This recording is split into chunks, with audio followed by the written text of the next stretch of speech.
सिद्ध कीजिए कि √2 एक अपरिमेय संख्या है। अपरिमेय संख्या है। ये क्वेश्चन देख लेना पेपर में आपके यानी बोर्ड एग्जाम में 100% आएगा। अब इसकी जगह पर हो सकता है √3 हो सकता है √5 हो सकता है √7 हो। करना आपको उसी तरीके से है। तो चलिए शुरुआत इसी से, क्योंकि ये सबसे ज्यादा पूरी एक्सरसाइज का सबसे इंपॉर्टेंट क्वेश्चन ये है। कैसे करेंगे?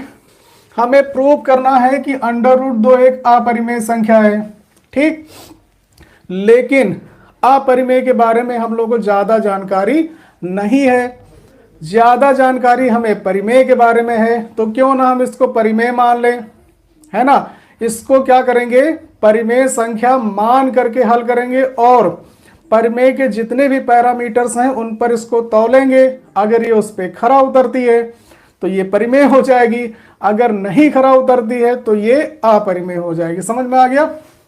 तो शुरुआत हम करेंगे, माना √2 एक परिमेय संख्या है।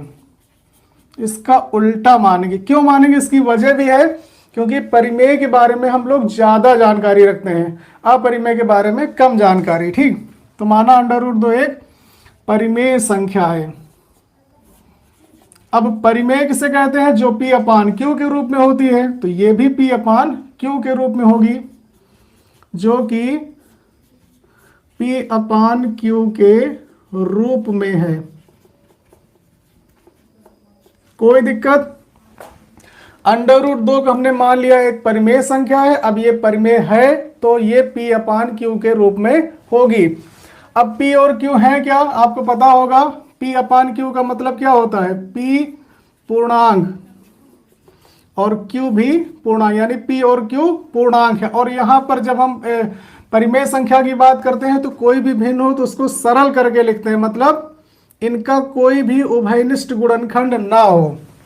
उभयनिष्ठ गुणनखंड कितना हो? 1 हो। अतः ये दोनों क्या हो जाएंगी? सह अभाज्य संख्याएं, ठीक। तो यहां P और Q क्या है? जो कि P/Q के रूप में है और Q 0 ना हो, क्योंकि नीचे अगर 0 होगा तो फिर ये इनफाइनाइट हो जाएगी। जो कि P/Q के रूप में है, जहां P और Q क्या है? जहां P और Q सह अभाज्य संख्याएं हैं। बड़ा क्वेश्चन है भैया, थोड़ा टाइम लगेगा। सह अभाज्य संख्याएं हैं, ठीक। अब सह अभाज्य हैं तो इनका कोई भी उभयनिष्ठ गुणनखंड नहीं होगा। इसका मतलब इनका HCF 1 होगा। अतः P व Q का मासा बराबर 1। ये बात समझ में आ गई?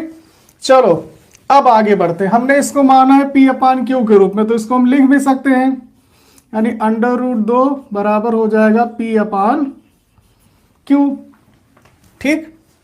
कोई दिक्कत? अब इसका √ हटाने के लिए क्या करेंगे? दोनों पक्षों का वर्ग करेंगे। ये हो जाएगा √2 का स्क्वायर और इधर हो जाएगा P/Q का स्क्वायर, ठीक। तो ये √ हट जाएगा, हो गया 2 और इधर हो गया P²/Q², ठीक। कोई दिक्कत? अब देखो, अगर हम 2 को उधर लेके जाएंगे तो ये हो जाएगा P²/2 बराबर Q², ठीक। अब देखो P² में अगर 2 से भाग हो रहा है तो आ रहा है Q², है ना, यानी P² 2 से पूरा पूरा विभाजित हो रहा है। तो अगर P² पूरा विभाजित हो रहा है तो P भी विभाजित होगा। इसका मतलब यहां पे हम लिख सकते हैं, चूंकि P² किससे? 2 से पूर्णतः विभाजित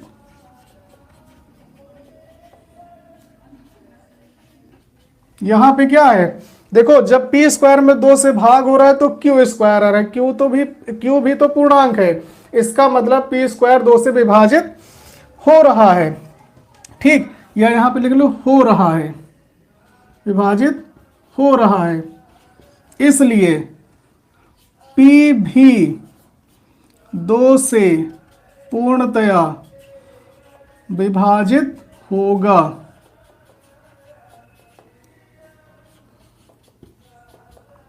ये बात समझ में आ गई।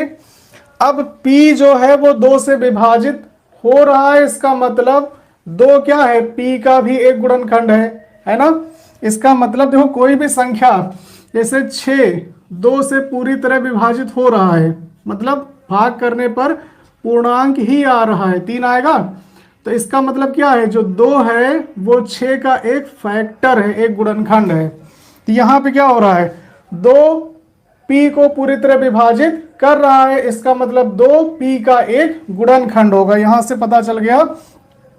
इसलिए 2 किसका, P का एक गुणनखंड है। कोई दिक्कत?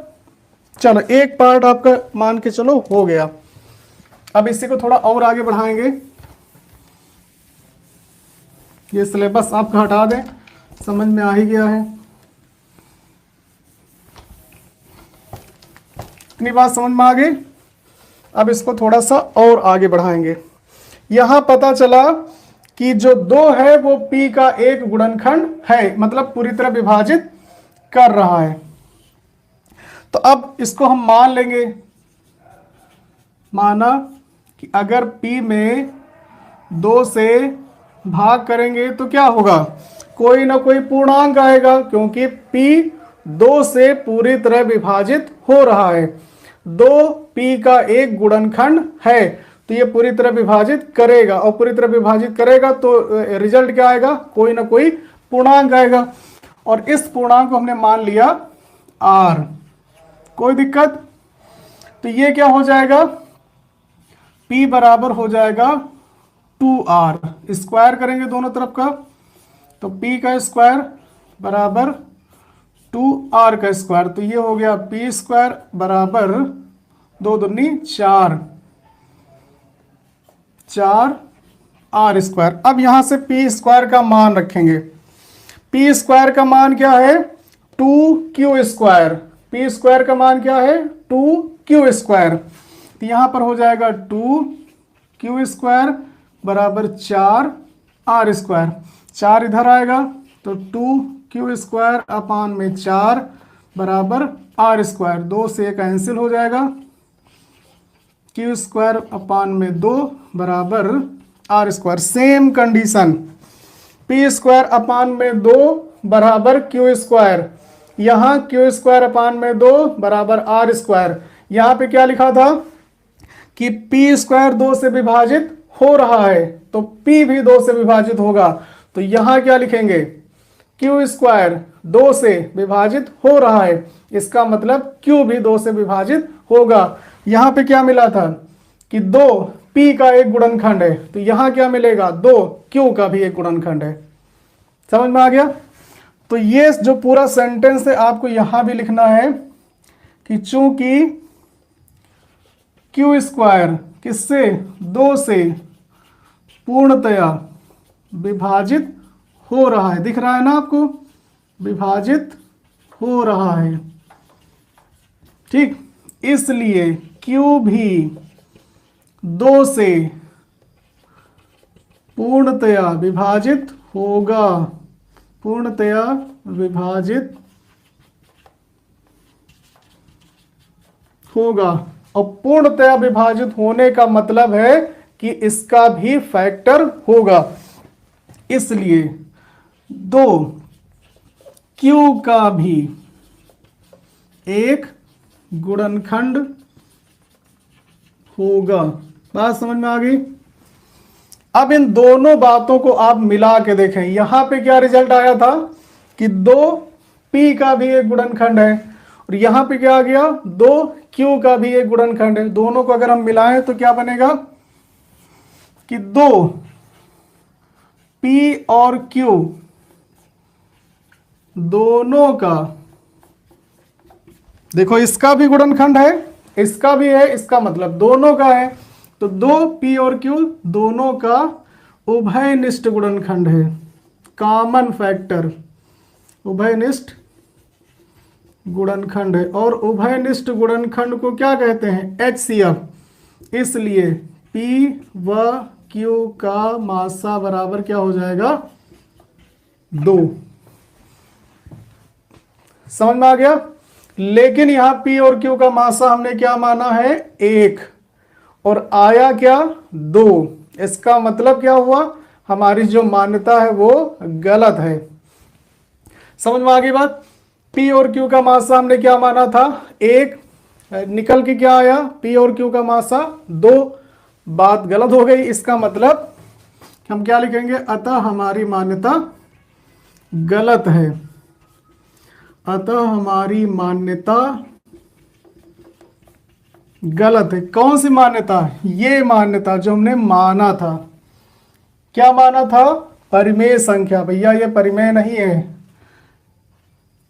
√2 एक अपरिमेय संख्या है। सिद्ध हो गया।